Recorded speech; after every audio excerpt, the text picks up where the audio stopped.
اگر ما و شما در خارج وقتی سفر میکنیم و ما و شما را میپرسند تو در کدام مذهب هستی، ما و شما وقتی که میگوییم حنفی، اونها در حال ما و شما را میشناسند که مذهب حنفی خیلی مذهب مشهوری هست.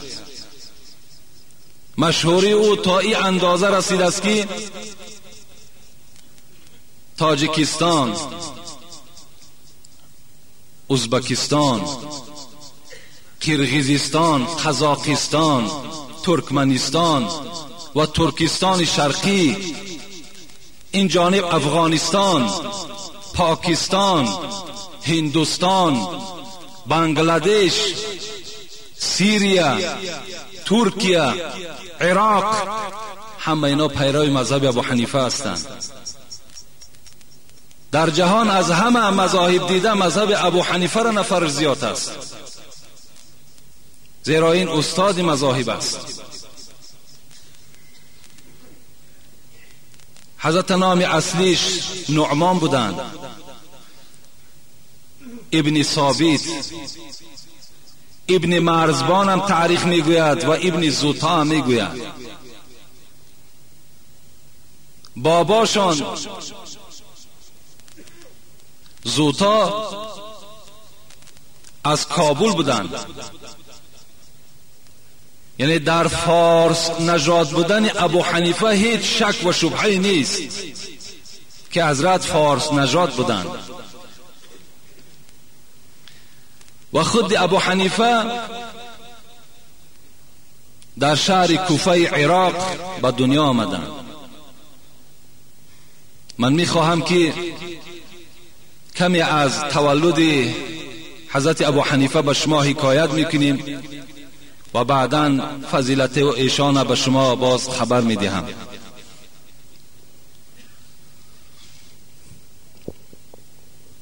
پدرشان ثابت نام داشت. حضرت روز در کوچه های کوفه، صاحب کتاب انیس المؤمنین میگوید در همون کوچه های کوفه میگد سیر میکرد. بسیار آدم پرهیزکار بودند، بسیار آدم خدا ترس بودند. بناگاه میگد در قد راه چشمش با یک سیب چسبید. نگاه کرد که در زمین یک سیب افتیده است، وی را از زمین برداشت و یک گز میگد از این سیب گرفت. بعد گزیدن سیب حضرت ثابت را، پدر ابو حنیفه را، یک لرزه، یک ترس فرا گرفت. این چی ترس بود؟ بعد این ناله گزیدگی و فروبردگی به یادش آمد این سیب کی بود؟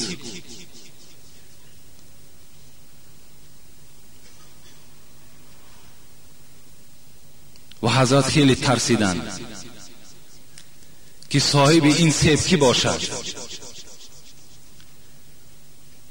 و اگر فردای قیامت من از صاحب سیب الحال رخصت نگیرم و نپرسم، فردای قیامت بالای من دعوا کند که تو این حق مرا خوردی و بار هم از من نپرسیدی، من نزد خدای خود چی جواب می گفته باشم؟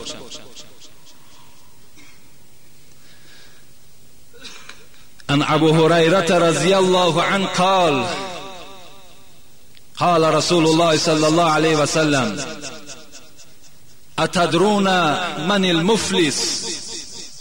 میخواهم توجه شما را به سوی یک حدیث پیغمبر خدا پرتایم.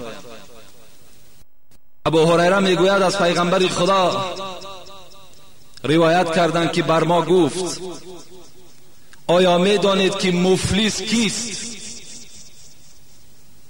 مفلس کسی را میگویند که از اشیای دنیا چیزی ندارد، فقیر است، بیچاره است، نادار است، ناتوان است. قالوا من لا درهم له ولا متاع. ابو هریره میگوید اصحاب گفتن که بله پیغمبر خدا، ما میدونیم مفلس کیست. مفلس کسی هست که نه پول دارد، نه مال دارد، نه خانه دارد. قال صلی الله علیه و سلم ان المفلس من امتی من یأتی یوم القیامت بالصلاة والصیام والزکات. پیغمبر خدا گفتن نیافتین اصحاب من، شما ندانستین که مفلس کیست. مفلس کسی هست که روز قیامت می آید در حالتی که در دنیا نماز می خواند، در دنیا صدقه می داد، در دنیا روزه می گرفت، در دنیا عملهای اسلامی را انجام می داد. و یأتی قد شتم هذا و قذف هذا و اکل مال هذا و سفک دم هذا و ضرب هذا. پیغمبر خدا گفت این مرد نمازخوان روز قیامت خداوند راست میکند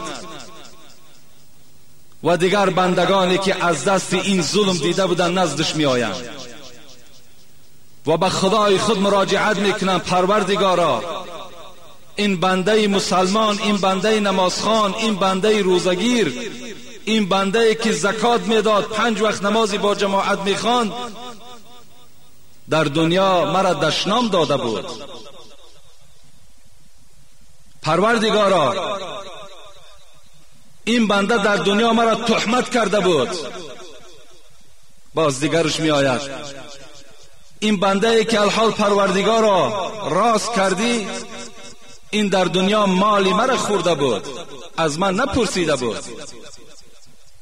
پروردگارا این بنده ای را که راست کردی، این در دنیا خون فرزند مرا ریخته بود یا خود مرا کشته بود. پروردگارا این بنده ای را که راست کردی در دنیا مرا لط و کوب کرده بود، از بس که پولدار بود، مالدار بود، پدرش وظیفه که داشت دستی من نمی رسید. امروز خدایا تو دادرسی من هستی، خدایا حکم کن. فیعطى هذا من حسنات و هذا من حسنات. پیغمبر خدا چی میگن؟ میگویند خدای مهربان در حال از این ظالم نیکی‌هاش میگیرد، آن نیکی‌هایی که در دنیا کرده است از نماز و از روزه و از صدقه و دیگر عملهای اسلامی میگیرد و این دعواهای، این دعواگرهایی که آمده بودن، هر کدام اینها را تقسیم میکند. فإن فنيت حسناته قبل أن يقضي ما عليه أخذ من خطاياهم فطرحت عليه ثم طرح في النار. رواه مسلم. پیغمبر خدا گفتند وقتی که نیکی‌هاش بوشید، این درنده را نیکی‌هاش بوشید، این ظالم نیکی‌هاش بوشید، تمام. دعواگرها زیاد هستند. خداوند خطاهای این دعواگرها را میگیرد و در سر این ظالم پرتافتن میگیرد. بعداً حکمش میبرارد. خداوند نظر میکند به نامه اعمالش که از حسنات چیزی باقی نماند.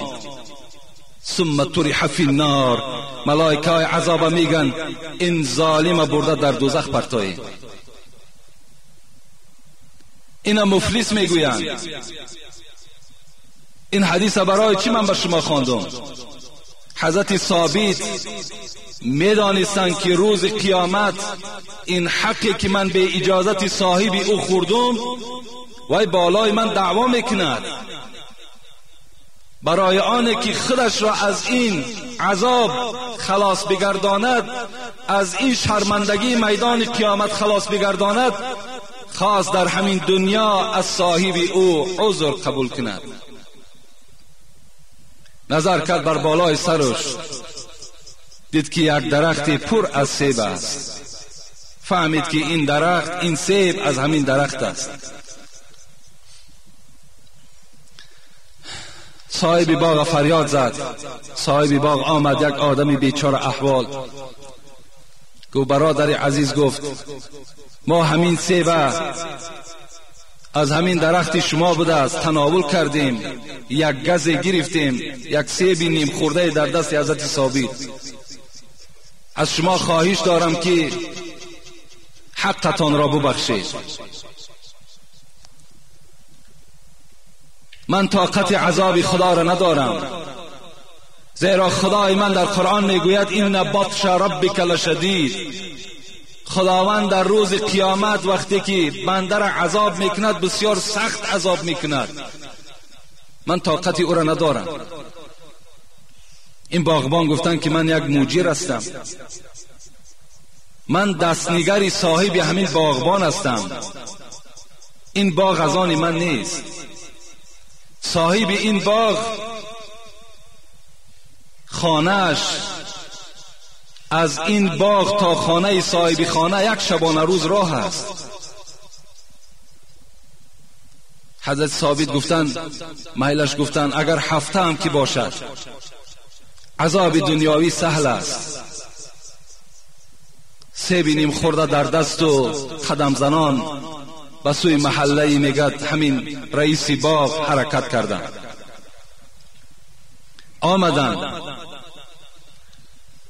آمدن سراغ کردند، کافت و کاو کردند، عاقبت یافتند. نزد دروازه همین سردار باغ آمد. صاحب کتاب میگوید دستهای ثابت میلرزید، لبهاش میلرزید. برای چی؟ اگر مبادای صاحب این سیب از خانه براید و اگر حقش را نبخشد من نزد خدا چی جواب میگفته باشد. برای یک ناله سیب.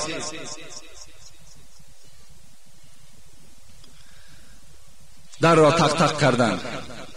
صاحب خانه برآمد. در چهره حضرت ثابت پدر امام اعظم، پدر حضرت نعمان، سیمای صالحین دیده میشد و گفتند خدمت داری؟ گفت بله. گفت خدمت دارم. خدمتم این است که ما از باغ شما یک سیب را ناپرسیده یک گز گرفتیم، یک ناله گرفتیم، برای بخشش او نزد شما آمدیم. کنی شما چی میگویید؟ این صاحب باغ با دل خود میگه تفکر کرد که این آدم خیلی آدمی خدا ترس است. از اون محل تا این محل من برای یک پاره سیب هر کس نمی آید. گفتند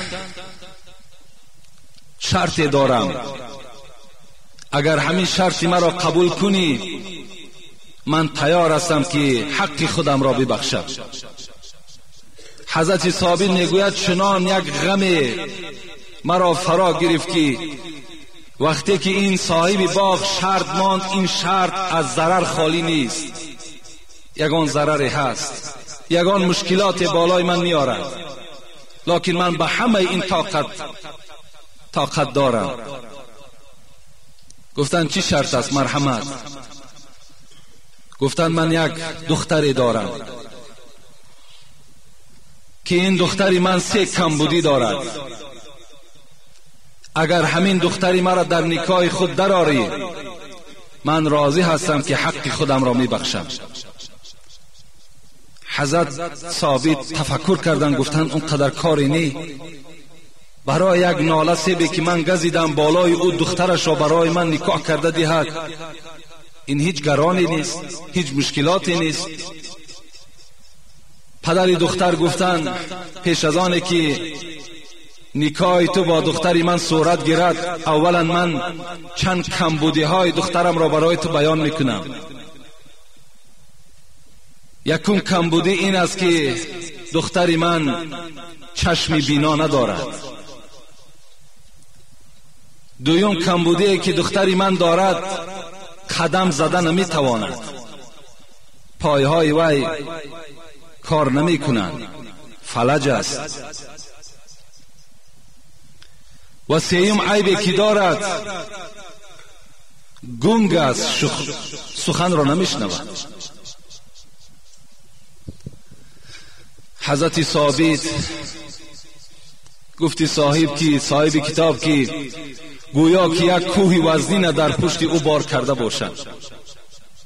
گفتم با چنین زن زندگی، با چنین زن چگونه زندگی باشد، چگونه حیات باشد؟ نه وی مرا میبیند، نه سخنی مرا میشنود، نه خدمتی مرا بجا آورده میتواند. به هر حال گفتن از عذاب آخرت دیده عذاب دنیا سهلتر است. گفتم پروردگارا من بر این زن راضی هستم، بگذار که در نکاح من باشد، بگذار که یک مدت معین عذاب ای را میکشم، لکن نزد تو با یک افتخار و با یک سربلندی سفر میکنم، این برای من بهتر است. حضرت نکاح کردن و گفتن که ما، حضرت ثابت خبر دادن که من سوداگر هستم، من ثروتمند هستم، من دولتمند هستم. حضرت بازم اینقدر دولتداری و اینقدر مالداری با تقوا بودن. نمی گفتن که ما مال داریم، ما دولت داریم. برای آنها دولتداری و مالداری هیچ اهمیت نداشت.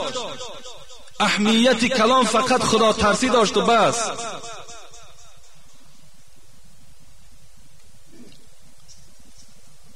حضرت گفتن ما برای تو یک خانه در اینجا آماده میکنیم، شرایطهای تو را مهیا میکنیم، رو نماز خفتنت را بخوان، مرحمت این خانه باعث تو، از بحر تو. حضرت میگه رفتن نماز خواندن. بعد نماز خواندن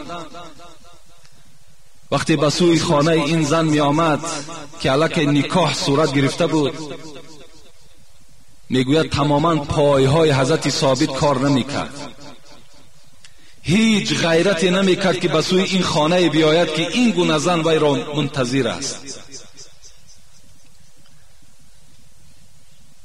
و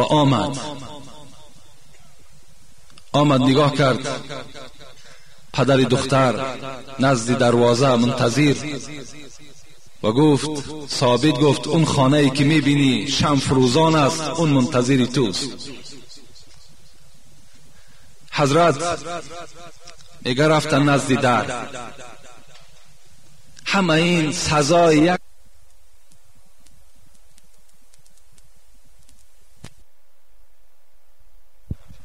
و میگه بدل میگذرانید که اگر من در را تک تک کنم، این عائله من آخی کر است و نمیشنود. اگر در را کشایم و السلام علیکم گویم، وی مرا نمیبیند، وی نزد من هم برای تعظیم من نمیخیزد. به هر حالم که باشد، ملائکه های خداوند در خانه هر مسلمان هست، السلام علیکم و رحمت الله و برکاته گفته میگه وارد خانه شدن. به ناگاه نگاه کردن، چنان یک زن میگه در استقبال حضرت ثابت خیستن که وصف او میگه انسان عاجز می آمد. چی یک روی نورانی از آثار طهارت در چهره این زن بود، چی دستهای سفید از حساب سطر داشته این زن بود. با مجرد السلام علیکم و رحمت الله گفتن، با یک آواز خیلی نرم و نازک و علیکم السلام و رحمت الله از جانب این زن شنیده شد. حضرت ثابت میگن من در حیرت ماندم، گفتم وصف این دیگر ذیل بود و یا آخی کور بود، کر بود، شل بود. و پرسان کردم ایزن آیا تو دختر همین باغبان هستی؟ گفت بله من دختر باغبان هستم. پدرت مرا این خیل گفته بود؟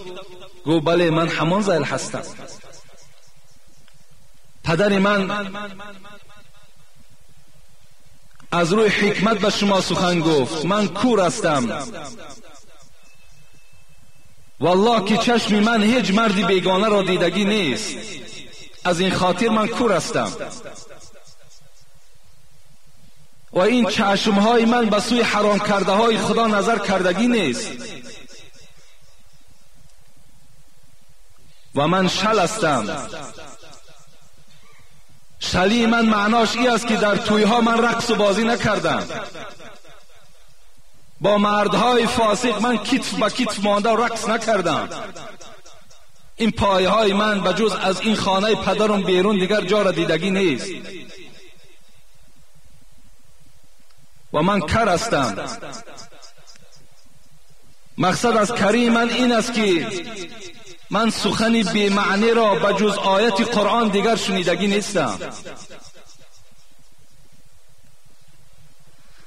حضرت وقتی که شنیدن چنان شاد شدند، چنان خرسند شدند. البته مردی که صاحب این چنین زنی مسلمان شود دیگر خرسندی وی را حد کنار ندارد.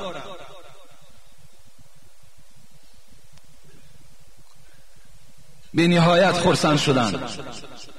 در حال میگه جای نماز پرتافتن حضرت و شکرانه این نکاح و شکرانه این زن مسلمان 2 رکعت نماز خواندند. زن در پهلو، خود از جانب دیگر نماز خواندند، شکر یکدیگر را کردند. بعد این شکرانه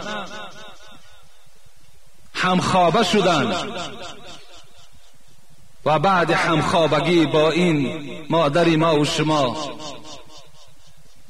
این ستاره درخشان، این مفسر، این محدث، امام اعظم ابو حنیفه به دنیا آمدند. بینین آثار لقمه حلال ببینین. پدری که لقمه حلال میخورد، مادری که لقمه حلال خوردند، مادری که حیا داشتند، مادری که شرم داشتند، چگونه فرزند به دنیا آوردند. چرا امروز ابو حنیفه دیگر تولد نمی شود؟ زیرا زمین ها فساد شدند. زمین این زنهاست. زنها فساد شدند. امروز زنهای ما و شما فرزندهای را به دنیا میارند که چی در جمعیت چی در آخرت زیانکار هستند. زیرا اصل اینها حرام است. زیرا آن نطفه که از پدر جدا می شود، از مادر جدا می شود، از لقمه حرام است. برای این مثل سعدی و مثل رومی و مثل حافظ دیگر به دنیا نمی آید، تا اگر مردها و تا اگر زنها از حرام خداوند دوری نجویند. حضرت سعدی را خداوند رحمت کند میگوید زنانی باردار ای مرد هوشیار، اگر نزدی ولادت مار زایند، از آن بهتر به نزدیکی خیرتمند که فرزندانی ناهموار زایند.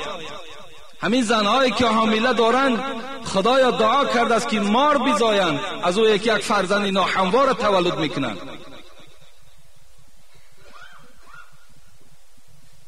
اعوذ بالله من الشیطان الرجیم. یا ایها الناس، خدا خطاب میکند ای بندگان من، کلوا مما فی الارض حلالا طیبا ولا تتبعوا خطوات الشیطان انه لکم عدو مبین.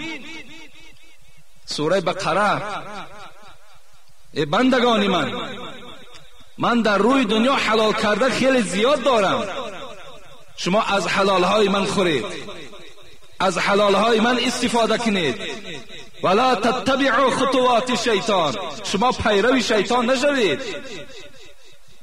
انه لکم عدو مبین، این شیطان دشمن آشکارای شماست، شما را به سوی حرام میبرد.